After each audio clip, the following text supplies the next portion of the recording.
Too late to repent. The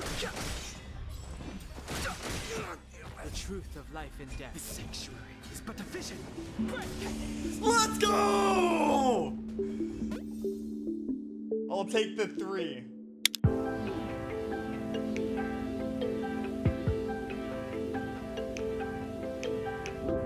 Alright, let's talk about Heng here. So he is a 4-star wind hunt character, a phenomenal single target damage dealer, and he's free, so I would recommend investing in him if you don't have any other hunt characters at your disposal.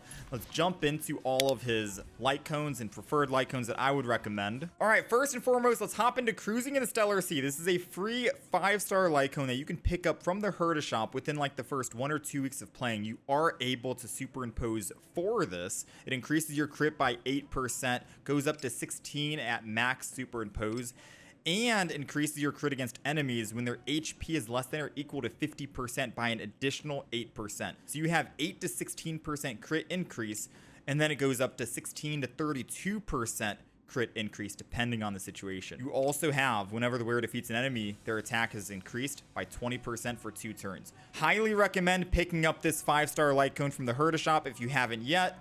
Perfect for Heng, and you'll find out a little bit later on once we get to the Eidolons. Another 5-star light cone, if you guys did get lucky on the gacha, would be Sleep Like the Dead. It increases the wearer's crit damage by 30%. Just a raw 30% stat stick, boom. You also have, whenever the wearer's basic attack or skill does not result in a crit, it increases their crit by 36% for 1 turn. This effect can only trigger once every 3 turns. So essentially you could set up, say like you have your ultimate, you use your crit on your E ability, doesn't crit, your crit goes up 36%. Maybe now you can save your big crit attack for your ultimate, and you already have crit damage increased by 30%. So keep that in mind. Some 4 stars I'd heavily recommend would be Swords Play. Phenomenal 4-star light cone. For every time the wearer attacks the same target, which you want to be doing with your hunt characters to burst down the boss, damage dealt is going to be increased by 8%, stacking up to 5 times. That's 40% damage. And thanks to Heng, because you're able to attack multiple times on your E, you're able to build up stacks very quickly. It also increases up to 80% at Superimpose 5. This is a gacha weapon, keep that in mind. So if you did get lucky with this, I'd heavily recommend refining that. Phenomenal 4-star light cone for hunt players. You also have Subscribe for More here. So it increases the damage of wearer's basic attack and skill by 24%. On top of, the effect can be increased by an additional 24% if the wearer's current energy reaches its max level. So that's 24 to 48% extra damage. Superimpose 5 is 48 to 96 extra damage on your basic attack and your skill.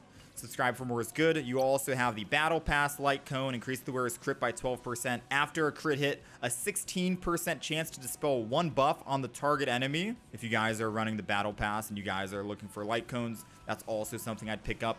You have River Flows in Spring. You have your speed increased by 8% and your damage by 12%. However, there is a condition here. Whenever you take damage, the effect disappears. So if you do have a good shielder on your team, like Japard, and you're not going to take damage on your Heng, this could be a good light cone to look at. So my recommendations right here are always going to focus on Stellar Sea first. It's a free 5-star, pick it up. Swords Play if you got it. And then try and transition over to like River Flows, Subscribe for More, Return to Darkness. To be honest, most of the light cones for hunt characters are phenomenal. You can't go wrong with pretty much any of them. I just don't like the 3 stars, so I can't recommend any 3-star light cones here because they are all super conditional and they only last for 3 turns for any kind of the buffs that they give. So I would probably stay away from these 3-star light cones for hunt characters specifically. All right, let's quickly move over to his traces here. So first of all, let's start with his bread and butter, his skill and his ultimate. These are going to be top 2 priority on what you want to level up and focus on. So if we take a look at his ultimate here, deals wind damage equal to 288% of Heng's attack to a single enemy. If the enemy is slowed, the ultimate's damage multiplier will be increased by 86%. Let's find out what his skill does. Coincidentally enough, on a crit hit, 100% base chance to reduce the target speed by 12%. So most of the time, the setup is always going to be use Heng's skill first, make the target slow, and then use your ultimate for additional damage. Alternatively, you could just run like a Welt in the party, well, it likes to slow the enemy down, and then you don't have to worry about this whole thing right here. You can pop your ult first, and then pop your skill, so you can generate some more energy back, so you can keep ulting over and over again. But keep that in mind. These are your bread and butters. Level these 2 talents up first and foremost. Moving on after that, I would focus on the talent. Whenever Dan Heng is a target of an ally's ability, aka Asta's speed boost, Natasha's AoE heal, March 7th is shield. Pretty much any ability, you guys get it, right? His next attack's wind resistance penetration will be increased by 21%. This effect can only be triggered again after 2 turns. And then following that, we go with the basic attack. So that's the priority. Ultimate, skill. I basically level these guys up hand in hand, into the talent, into the basic attack. In terms of bonus abilities, the first one you were able to unlock is this one. I don't recommend that. I'd focus on faster than light. You get here once you hit TL 40, I believe. After launching an attack, there's a 50% chance to increase your own speed by 20% for 2 turns. Very good. More speed, more turns, more energy gain, more damage, more chances to pop your ultimate. Next up would be High Gale. Basic attack deals 40% more damage to slowed enemies. So on the off chance that you don't have any skill points and you want to do your basic attack, at least you're doing 40% more damage when they're slow. Also good. And then you have Hidden Dragon. Personally, I don't like this. It just says when current HP is lower than 50% or 50% or lower, reduce the chance of being attacked by enemies. Surely enough, you'll have a tank taking the pressure off of you. Japard, Fire MC, there's light cones to also make them get attacked. I hate this kind of bonus ability. I think it's the same for like most hunt characters out there. It's pretty bad in my opinion, so I would probably hold off. But if you do want the extra wind damage and the attack percent because it is locked behind this, then I'd go for it. It's just not what I'm prioritizing at the moment. All right, let's talk about relics now. So of course, Dan Heng's best in slot is going to be the 4-piece Eagle of Twilight line.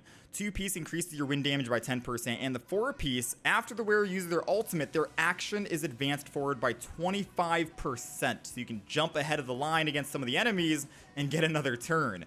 That's also really good. If you're not able to get this 4-piece set, then I'd recommend trying to run like a 2-piece wind and a 2-piece musketeer, because a 2-piece musketeer still increases your attack by 12%. So try and work off what you're able to do. In terms of the spheres and the ropes, I would recommend running the inert Salsado. This is going to be like your go-to for most damage dealers in the game. It increases your crit by 8%. And whenever the wearer's current crit is 50% or more, your ultimate, which we already explained how Dan Heng's ult is kind of like a nuke now, it's also going to be increased by an additional 15%. So try to go with the inert Salsado for the 2-piece, go for the wind damage, and go for the attack percent as the main stats here. In terms of the other stuff, you're going to be going for HP for the head, that's guaranteed. Attack percent, either crit or crit damage, probably crit damage because you're building crit on your Stellar Sea, and depending on your light cone and depending on the inert Salsado, you could probably get by with just crit damage, but try and fluctuate. If you need more crit, go with a crit one here with the crit damage substat. If you need more crit damage, go with crit damage with crit on the substat. It's going to be up to you. For the boots, speed or attack percent. Early on, I'm probably going to build attack percent, but late game, you're going to want more speed because the enemy's going to outspeed you. More speed essentially means you're able to take more turns, do more damage, build more energy, break the enemy's shield. Everyone wins, right? So speed is like a late game stat that you're going to want to work on. So speed or attack for the main stat here. In terms of all substats combined on what you want to prioritize, heavily focus on the crit and crit damage substat. Focus on speed, most importantly, and break effect, because Dan Heng is really good at breaking enemies because of his multiple hits and his ultimate. So you want to make sure you get that additional damage in with break effect. So let's finish up here with his Eidolons.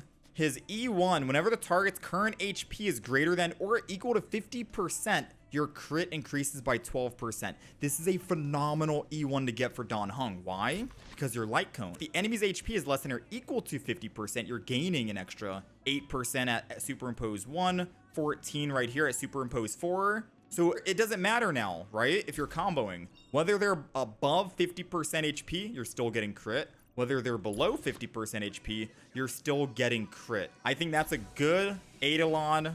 You're gonna get it, hopefully, because he's a 4-star, so it's easier to obtain. E2 reduces your talent cooldown, which basically is able to trigger the wind resistance penetration. after 1 turn instead of 2 turns. We also have E4. Whenever Dan Heng uses his ultimate to defeat an enemy, his next action is advanced 100%. So that's kind of similar to like Su Shang, but there is a condition here. You need to defeat an enemy. This is very strong. If you guys did see Su Shang and you know how strong she is because of her advanced action 100%, Dan Heng has a little bit of that, but you have to defeat an enemy. I think that's pretty good. And then last but not least, we have the E6. The slow state triggered by the skill reduces the enemy speed by an additional 8%. Overall, I think his Eidolons are phenomenal. I think he is a phenomenal character. As you just saw previously, we did a lot of damage against the Chaos floors. I would heavily recommend leveling up and investing in Dan Heng if you don't have any other hunt characters out there like Su Shang, Yan Qing, or Zila. He would be very beneficial for your team. So, recommended team comps for Dan Heng. Obviously Walt is a really good character to put for Dan Heng because Walt is going to be slowing the enemy down, and if the enemy is slowed, your ultimate is going to be doing a lot more damage, and you don't have to rely on your E ability. So Walt is a phenomenal character to pair with him. You can also run like a Ting Yun or a Bronya. Bronya can increase your crit damage. Ting Yun can provide more energy and damage increase as well, so you can get your ult back a lot faster, continuously dish that out, and kill literally every single... You can basically make him seem like he's a Zila, you know? More or less. And then you have your bread and butter. Of course, you're going to be running like Fire main character, Japard, tank, Natasha for your heal. And you can run Pella. Pella's also a good support. So Pella for the defense shred. You have Ting Yun for the energy regeneration rate and your buff. Bronya for your buff as well. Action forward, crit damage increase, Walt to slow the enemy down so you can benefit from your ult. You have many of those options, and then your staples are obviously going to be like a tank character and a heal character. With that being said, I hope this video was helpful or informative. I hope you guys enjoyed. Any more questions or any more character guys you would like or want to recommend, leave it down in the comments below. Join us over on Twitch. We're live every day. Feel free to ask us anything. And I will see you guys in the next one.